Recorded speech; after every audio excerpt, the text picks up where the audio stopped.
안녕하세요. 여러분, 저는 대전 배제대 근처에서 공공심야약국을 운영하고 있는 디지털 어준 도마태평양 약국 약사 김태경입니다. 최근 날씨가 차가워지면서 기침, 가래 환자가 늘어나고 코로나 진단 키트가 이제 사가시는 분이 늘어나고 있는 실정입니다. 이러한 상황에서 이제 코로나에 걸리게 된 원인과 또 만성 폐쇄성 폐질환에 걸리게 되면 기침 가래가 멈추지 않는데 그에 대한 원인과 통합의학적인 관점에서 어떻게 회복 가능한지를 살펴보려고 오늘 영상을 찍게 됐습니다. 첫째, 코로나는 왜 폐를 급속히 악화시킬까요? 그것을 최근 논문에 의하면은 코로나 바이러스가 우리 폐에 들어오게 되면은 폐 세포가 이제 그게 염증이 일으키게 되는데 그 염증 반응을 일어나면 우리 세포는 폐 세포는 방어하려고 파르프1이라는 효소가 과하 활성화되게 됩니다. 그 파르프1 효소가 과하 활성화되면 어떠한 문제점이 있냐면 우리 폐세포 속에 NAD라는 수치가 급격히 감소하게 됩니다. NAD는 저번에 제가 했듯이 이러한 우리가 NMN을 먹게 되면 NAD 수치가 증가한다고 하였잖아요. 근데 NAD 수치가 폐 세포 속에서 바이러스 침투로 인해서 급감하게 되면 어떤 일이 발생하냐면 폐 세포의 미토콘드리아 기관이 세포 속의 미토콘드리아 기관이 마비가 되게 됩니다. 미토콘드리아는 폐 세포 속에서 어떤 역할을 하냐면 에너지를 만들어내게 되는데요. 폐 세포 속에서 에너지가 안 만들어지면 폐 세포에 세포가 활력을 잃고 염증 반응을 일으키면서 세포 사멸에 이르게 됩니다.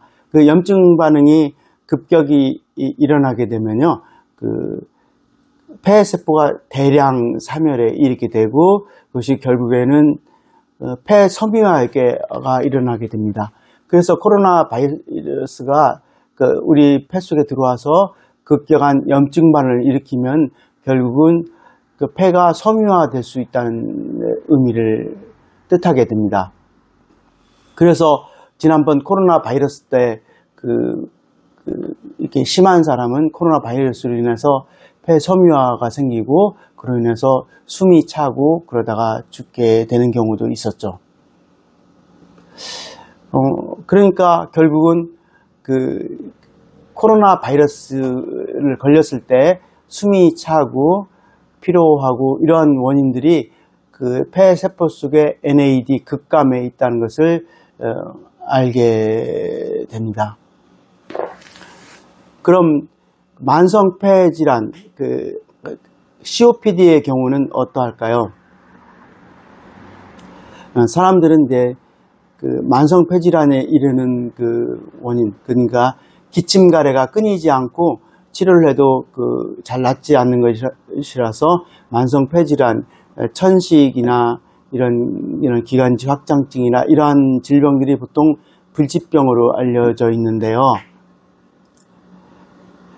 이러한 것들은 보통 담배 같은 것이 원인이 되고 또 만성 염증이 원인이 되기도 하고 또 노인들에게서 많이 나타나는 질병들이게 됩니다.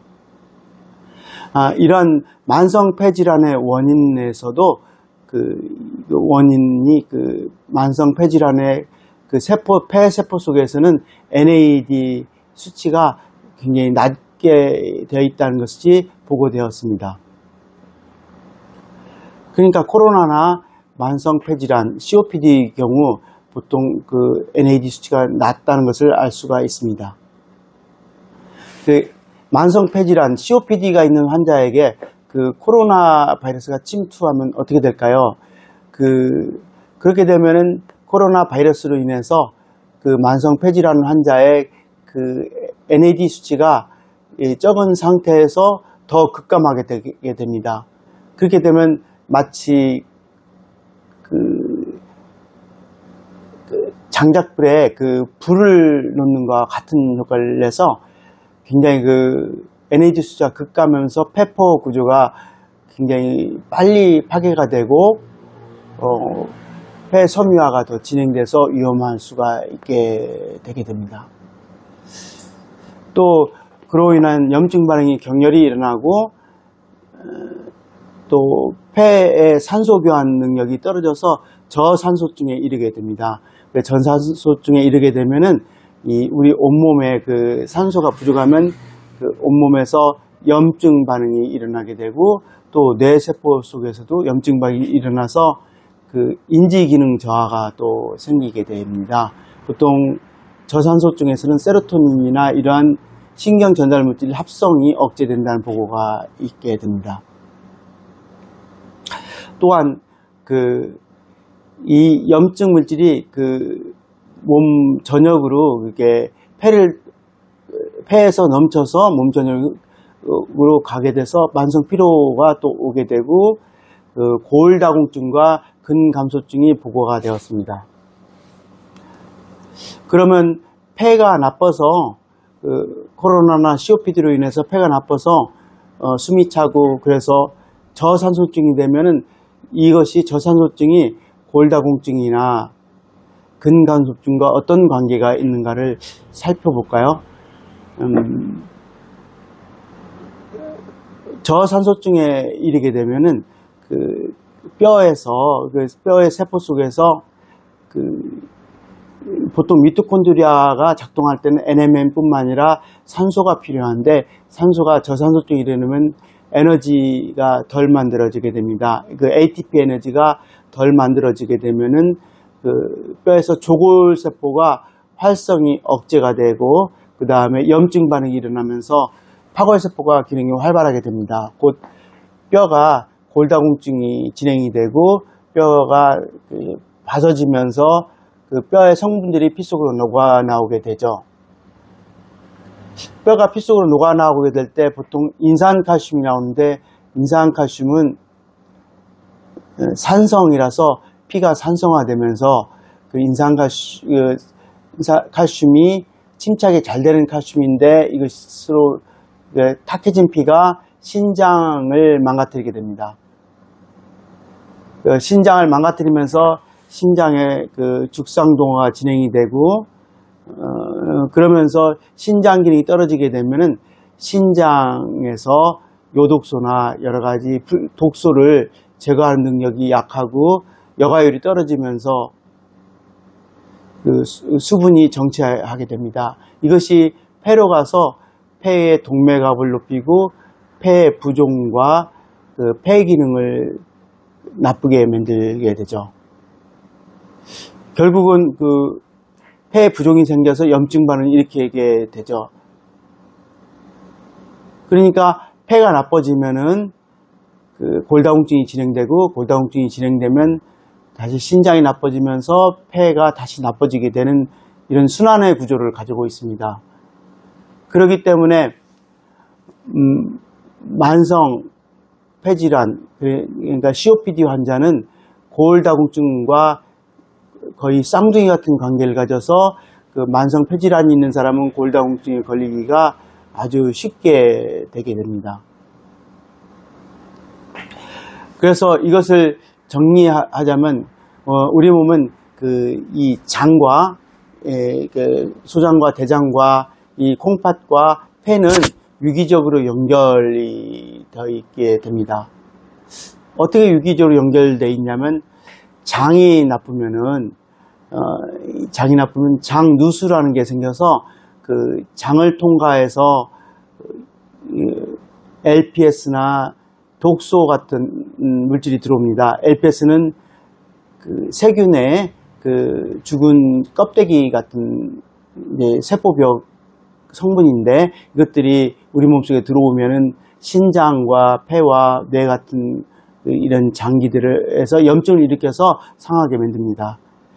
그래서 장이 나쁘면은 이런 LPS나 독소들이 들어와서 먼저 신장을 망가뜨리고, 신장이 망가지면은 이 망가진 신장에서 여과율이 떨어지고 독소를 해독 못하기 때문에 이것이 폐에서 이런 수분과 독소들이 체류하게 됩니다. 그러니까 폐 부종이 생기면서 폐의 동맥압이 높아져서 폐 속으로 그런 염증 유발 물질이 나오고, 그래서 가래가 생기고 완성 기침이 생기고 숨이 답답하고 이런 폐 면역 기능이 떨어지는 이런 것 연관성이 있게 됩니다. 그래서 이러한 것들을 보통은 이제 만성 폐질환과 코로나 환자에게 생기는 것인데, 이런 것들을 어떻게 통합 치료나 회복을 할 수가 있을까요?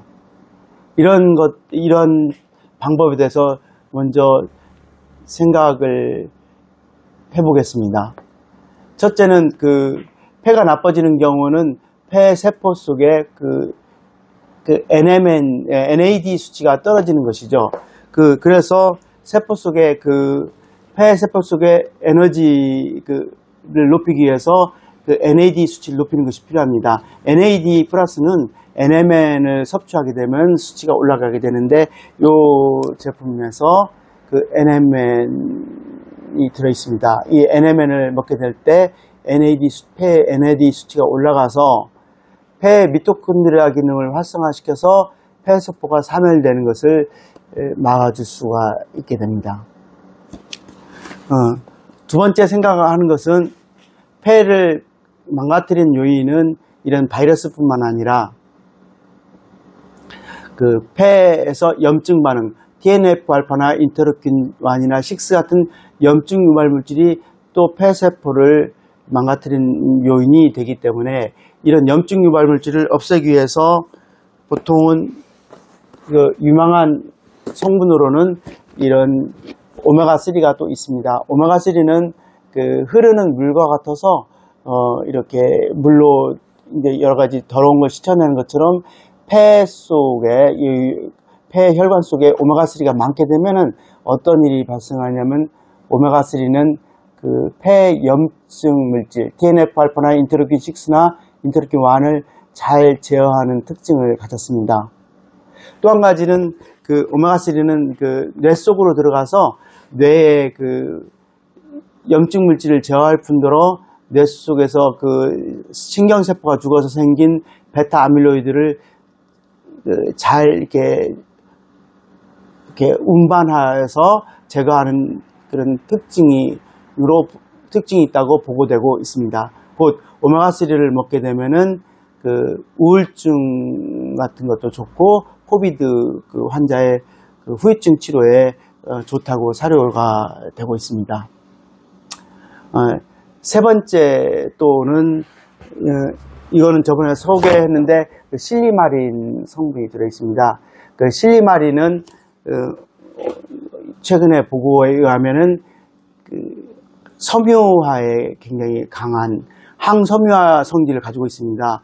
그래서 폐가 나빠지면 폐가 섬유화돼서 폐가 손상을 받게 되는데, 실리마린은 그런 섬유화되는 성질을 막아주고, 인터루킨 6나 1 같은 하고 TNF-알파 같은 염증 유발 물질을 억제하는 작용이 있습니다. 또 한 가지는 간 기능을 좋게 해서 간의 담즙을 통해서 우리 몸에 독소를 배출하는 그런 작용을 하고 있습니다. 그래서 실리마린 성분은 되게 중요하다고 생각이 들고요. 마지막으로 이러한 이제 유산균이 있는데, 유산균의 특징은 어떤 거냐면, 장을 좋게 해서 장누수를 얻게 하게 됩니다. 장누수를 통해서 이런 폐나 신장이나 뇌를 망가뜨리는 LPS나 독소가 유입된다고 했죠. 그런데 그것을 막아주기 위해서는 여기 좋은 유산균을 먹어서 장의 누수를 막아주는 것이 필요하게 됩니다. 이러한 것을 통합의학적으로 그렇게 보게 되면, 먼저 장을 튼튼하게 해서 장을 튼튼하게 해서 신장이 손상되는 걸 막고 신장이 이제 독소나 이런 것들을 잘 제어하면은 또 폐를 갖다가 폐를 건강하게 할 수 있다는 이런 관점에서 생각을 하게 됩니다. 이러한 것들을 동의보감적으로 해석하면 이 장은 토고요.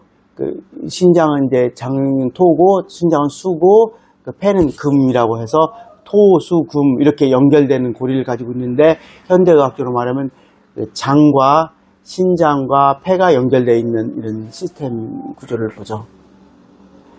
옛날에 이제 생각했던 동의보감적으로는 어떻게 얘기를 하고 있냐면 토가 망가지면 금이 망가진다고 했습니다. 토는 장으로 받고 그다음 금은 폐로 받습니다. 그러니까 이 장이 망가지면 폐가 망가진다고 옛날 사람들도 생각을 하였던 것입니다. 다시 부연해서 설명하자면 산에 토양이 좋으면은 나무가 튼튼히 자라고 거기에는 돌들이 바스라지지 않고 물이 깨끗해서 하류에서 탁한 물이 흐르지 않고 깨끗하게 되죠. 그 위에 있는 토양은 장을 말하는 것이고 하류에 있는 물은 폐를 말하는 것이죠. 그러니까 장이 망가지면은 신장이 망가지고 신장에 독소를 해독 못하면 그 독소 해독 못한 것이 폐로 가서 폐에 스며나와서 만성 기침과 가래가 되고 호흡곤란이 일어나게 되고 이렇게 원인을 보고 있습니다. 현대의학적으로는 토양이 오염됐다, 토양이 나쁘다는 개념은 장에서 장누수가 생기는 것, 유산균층이 나빠서 장누수가 생겨나는 것을 의미하게 되고요. 또 폐가 탁해졌다 하는 것은 폐 부종이 일어나고 폐 염증 반응이 활발하게 돼서 폐 속으로 이제 독소가 나오고 수분이 나오고 염증 유발 물질이 나와서 그것이 만성 기침과 가래의 원인이 되는 것으로 사료가 됩니다. 오늘은 코로나로 인해서 숨이 차는 것과 또 잘 낫지 않는 것들과 만성 폐쇄성 질환 COPD에서 사람들의 기침 가래가 왜 낫지 않고 끊임없이 계속되는가에 대해서 통합의학적으로 생각하고 동의보감적으로 해석해 보았습니다. 올 강의는 여기까지입니다. 여러분 함께 해주셔서 감사합니다. 다음 시간에는 더 좋은 내용을 가지고 여러분 찾아뵙겠습니다. 내용이 좋으셨으면 구독과 좋아요를 부탁드립니다. 저는 디지털 허준 김태경이었습니다. 감사합니다. 안녕히 계세요.